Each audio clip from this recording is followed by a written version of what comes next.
A lot of the time for me, where I've gotten in trouble with my health as a musician is where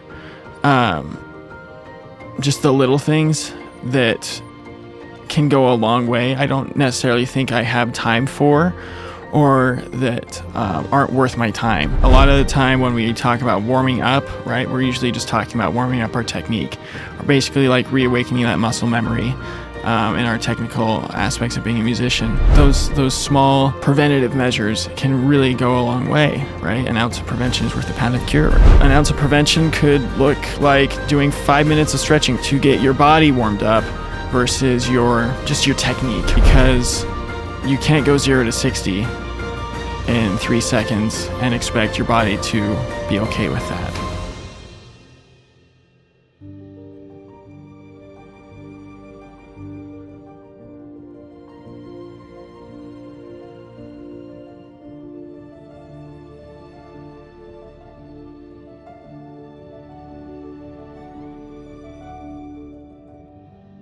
Hey, welcome back to the show, everybody. Today's going to be a quick episode. I just wanted to elaborate on something that one of our previous guests, Dr. Jon Skidmore, shared kind of almost in passing.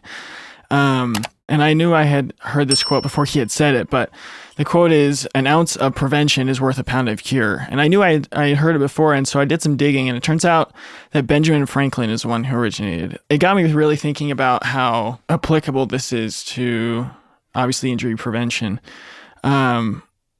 And just kind of what the applications can be. A lot of the time for me, where I've gotten in trouble with my health as a musician is where just the little things that can go a long way I don't necessarily think I have time for, or that aren't worth my time. And so, like, for example, an ounce of prevention could look like doing 5 minutes of stretching to get your body warmed up versus your technique, right? We always talk about warming up as musicians, especially with trumpet. I can't speak for other instruments, but a lot of the time when we talk about warming up, right, we're usually just talking about warming up our technique, or basically like reawakening that muscle memory in our technical aspects of being a musician. When in reality, in addition to that, and I could call that like technical warm-up or cognitive warm-up, whatever you want to call it. But in addition to that, we need to be warming up our bodies. You know, what marathoner is going to go run a marathon not having warmed up, not having gone on a little short run beforehand, or jog, or whatever they need to do beforehand, because you can't go 0 to 60 in 3 seconds and expect your body to be okay with that, right? And so the physical warming up, stretching, you know, if, for example, if you're a pianist or a violinist where you're in a very not static, but very like this, your body's in the same position for very long amounts of time. So that is really important for warming up mentally, and that those small preventative measures can really go a long way, right? An ounce of prevention is worth a pound of cure, right? Hey guys, hope you're enjoying the show. I just wanted to jump in here real quick and tell you about something that I'm really, really excited about. For a while now, I have wanted to create an even more effective resource than just the podcast that injured musicians can go to receive the support that they need. And recently I did just that. So write this down. Trust the Process Podcast Injured Musician Support Group.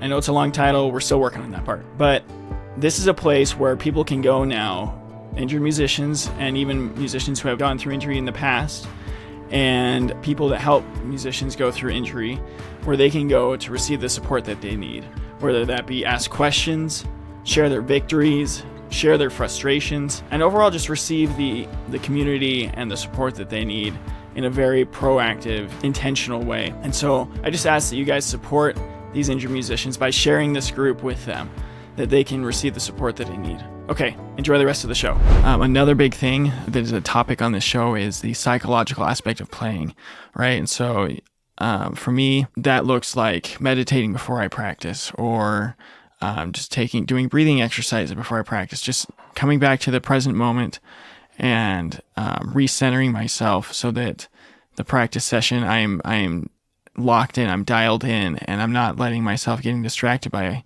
outside stimuli. And that outside stimuli could include whatever was going on in my life outside of the practice room, right? And so just to wrap up, this is, like I said, this is a short episode. An ounce of prevention is worth a pound of cure. And so just look for those little ways that you can throw those little ounces of prevention in, and I promise you that you'll see some pretty cool benefits in your life and in your practice sessions. And obviously, I can't promise you they won't get injured, but it will definitely help you to stay healthy. So keep on keeping on, guys. Trust the process, and we'll see you next time. Hey, before you go, we need your help with something real quick. Somewhere out there's a musician who is going through an injury or just a tough time. There may even be an educator with a student in that situation that they don't know how to help. We need your help in getting this message to them. Would you do them the favor of sharing this episode on your socials and with your friends?